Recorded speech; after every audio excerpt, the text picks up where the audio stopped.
Olá pessoal, Deus abençoe a todos, graça e paz da parte do Senhor Jesus. Estamos aqui de volta com o seu nosso canal A Luz das Escrituras.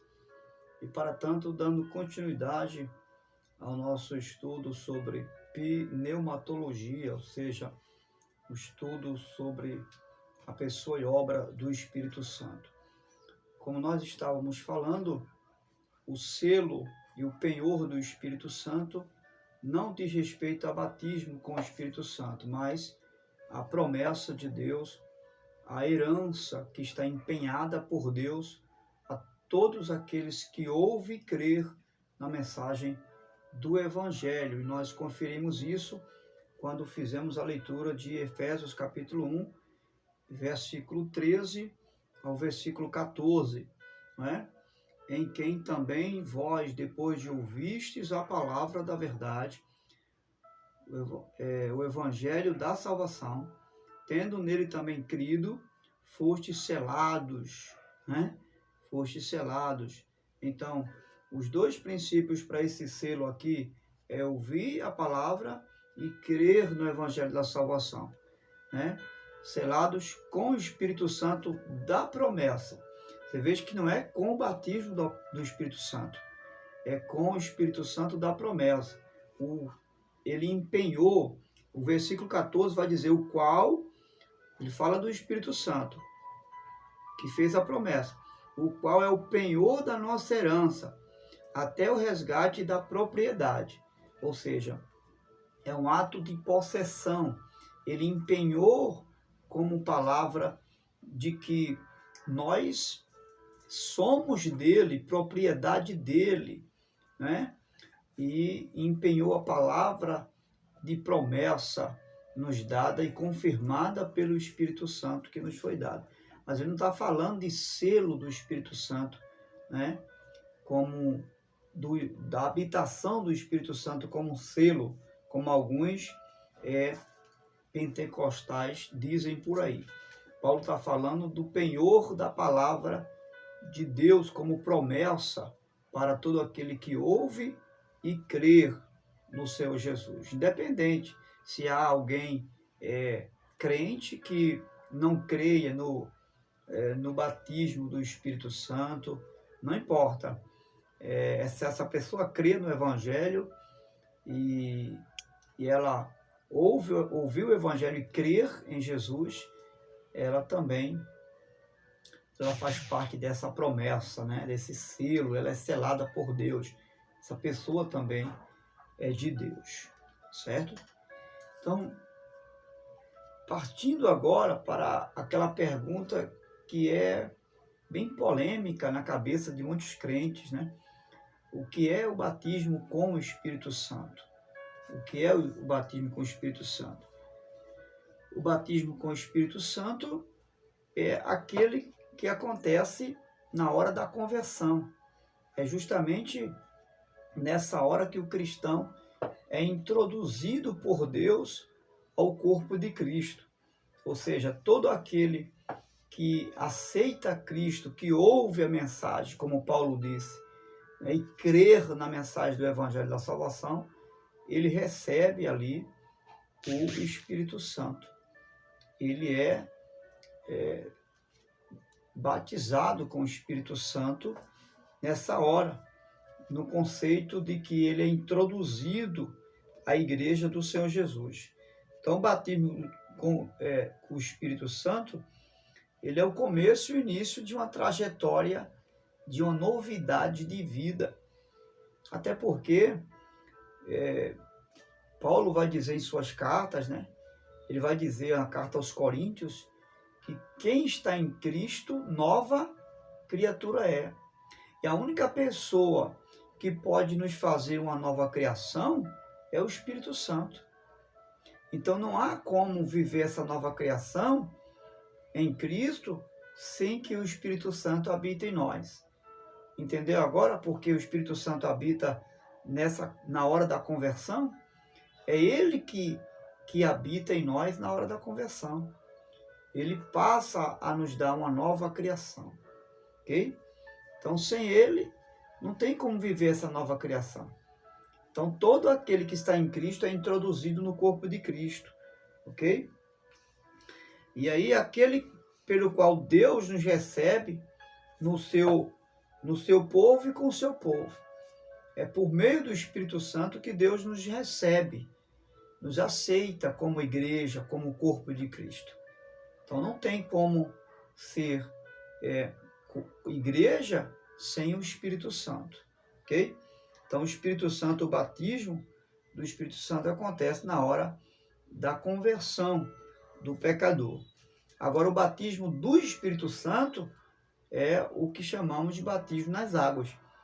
É o batismo do Espírito Santo, que é aquele batismo onde nós somos inseridos no batismo de Jesus, que é o mesmo batismo do Espírito Santo, que foi o batismo nas águas, pelo qual Jesus também se batizou. Esse é o que chamamos batismo do Espírito Santo. Agora, o batismo com o Espírito Santo acontece quando nos convertemos ao Senhor Jesus. Esse é o batismo do Espírito Santo, onde ele passa a habitar agora no corpo do cristão. Ele faz habitação em mim e em você por meio do Senhor Jesus. Agora, qual a dificuldade que muitas pessoas têm de não entender isso? De que o Espírito Santo ele passa a habitar como ato do batismo em alguém na conversão. Por que muitas pessoas não acreditam? Porque quando você vai olhar a história da igreja a partir de Atos dos Apóstolos, o que é que acontece? A gente vai perceber que em Atos dos Apóstolos, a partir do capítulo 2 do pentecostalismo, do Pentecostes, quando o Espírito Santo vem sobre os cristãos, é que existem relatos de cristãos que receberam o Espírito Santo ou o batismo com o Espírito Santo após a conversão e muitos dias depois. Não foi na hora da conversão, foi muitos dias depois da conversão. Né? Por exemplo, no dia de Pentecostes, né? Muitos anos depois, mais de três anos depois que os discípulos andaram com Jesus e outros cristãos, é que receberam lá o Espírito Santo. Houve o batismo, né, com o Espírito Santo. A gente vai perceber também que Cornélio também, ele vai receber o batismo com o Espírito Santo depois, que ele já era um homem convertido, temente a Deus, mas só recebe depois. Os discípulos de João Batista também, né, eles vão receber o Espírito Santo depois. Alguns samaritanos também vão receber esse batismo muito depois, né? Então, assim, existem muitas pessoas que acham que o batismo com o Espírito Santo é o que acontece depois. E não é. Quando eles olham, historicamente falando, para alguns acontecimentos do processo da igreja. Mas o que acontece aqui?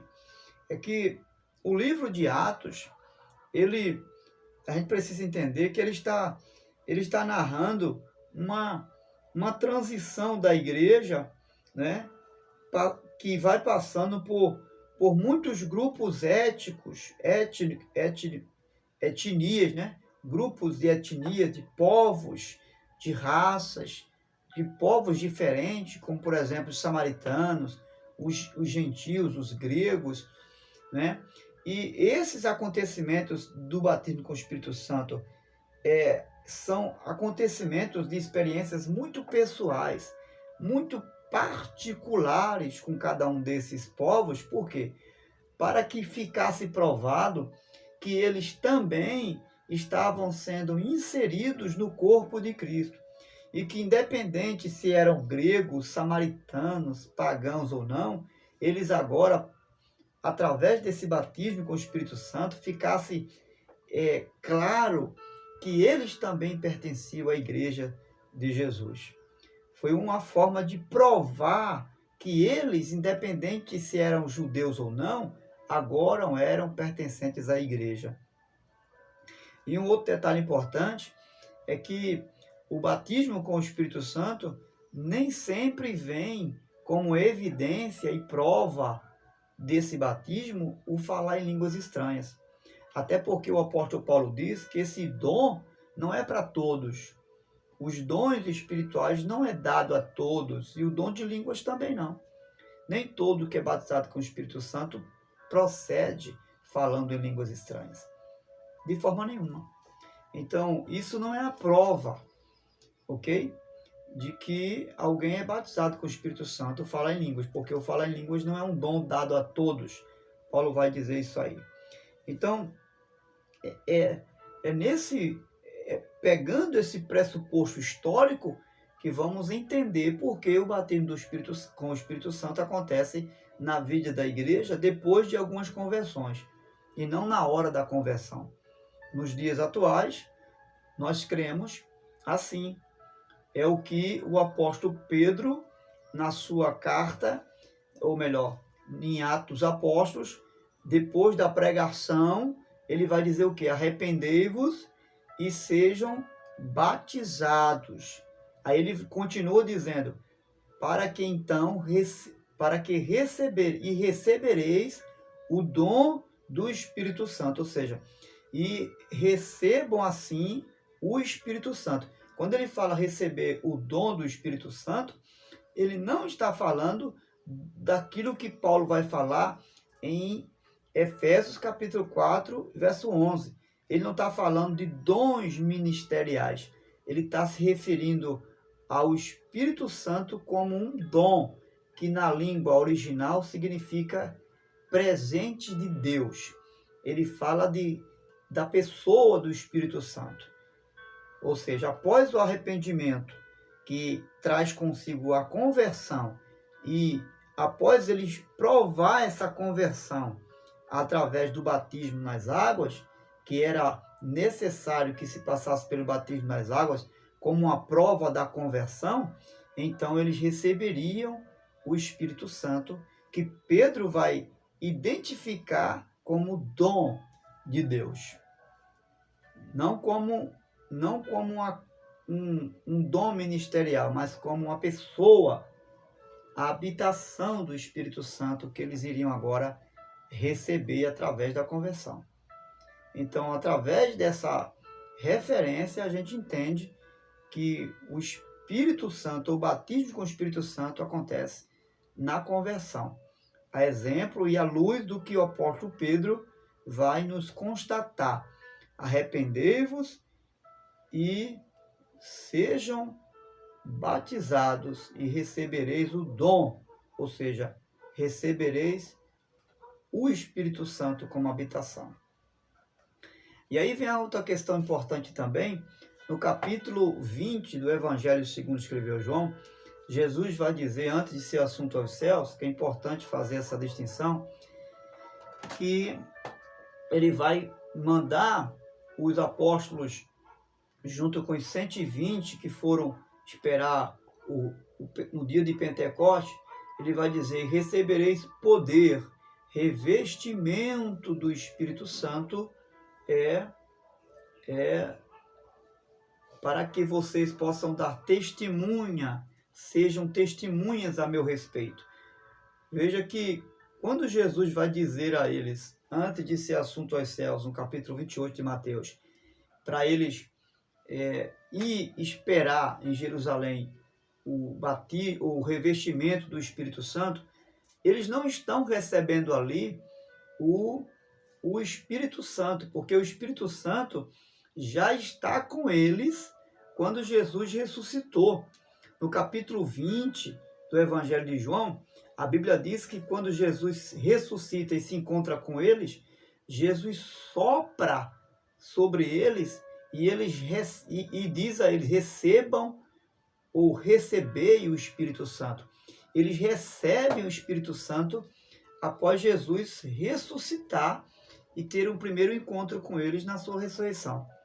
Agora, o revestimento não é ali o batismo com o Espírito Santo, porque o batismo com o Espírito Santo acontece após a ressurreição de Jesus.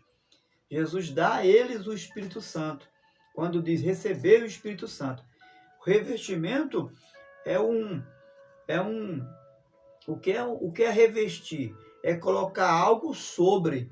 Sobre o quê? Sobre aquilo que já existe, né? Nele já existe o Espírito Santo, agora Jesus vai revestir eles de poder, o poder do Espírito Santo. Vai dar a eles condições, né, sobrenaturais para dar testemunho do Evangelho e da pessoa de Jesus.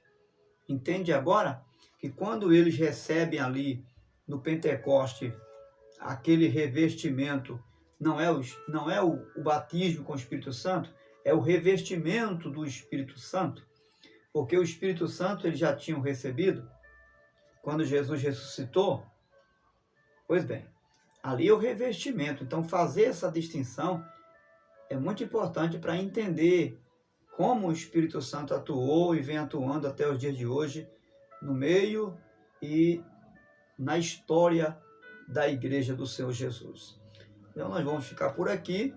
Eu espero que você tenha compreendido e somado aquilo que você já conhece a respeito da obra e da pessoa do Espírito Santo. Nas próximas aulas iremos dar continuidade, né, sobre como o Espírito Santo atuou na igreja, como o Espírito Santo organizou a igreja no sentido de levantar obreiros, né, a obra do ministério da igreja. Mas isso numa próxima aula. Que Deus assim nos abençoe e até lá, se Deus assim nos permitir.